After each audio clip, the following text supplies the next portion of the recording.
আপনার নাম? আনিশা রহমান। এখন কোন ইয়ারে? স্টাডি কমপ্লিট, কোন সাবজেক্ট নিয়ে? Research management.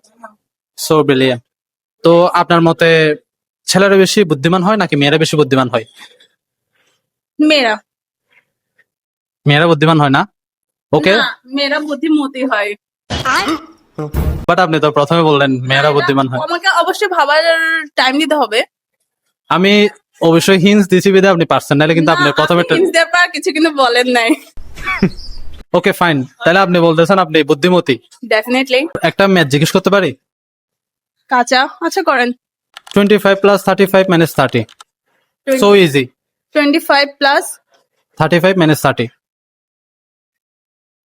এবার তো 5। মাইনাস 5 বলেন, আপনি তো ব্রিলিয়ান্ট, আপনি যে কোনো একটা গেস করেন। আই থিঙ্ক রাইট আনসারে আপনি গেস করবেন। হ্যাঁ, -5। Wow, so brilliant. আপনি জান আপনি আমি আগে বলে দিছি। না না, আপনি রাইট আনসার কেমনে দিলেন আমি এটা চিন্তা করতেছি, এত ফাস্ট। আন্তাজি বললে যে হয়ে গেছে, মানে বুঝা মানে না, হাসিতে বোঝাচ্ছে এটা হয়নি। ये भगवान क्या जुल्म है। আমি এখন চিন্তা করতেছি এত সুন্দর সুন্দর মেয়েরা মানে এমনি যেটা বলে সেটা সত্যি হয়ে যায়। থ্যাংক ইউ, জানি না। আপনি বাসায় কি খাওয়া দাওয়া করেন? রাতে 2 বেলা, ঘুমানোর আগে 2টা ডিম খেয়ে ঘুমাই। তো এভাবে ব্রিলিয়ান্ট হয়েছে আসলে।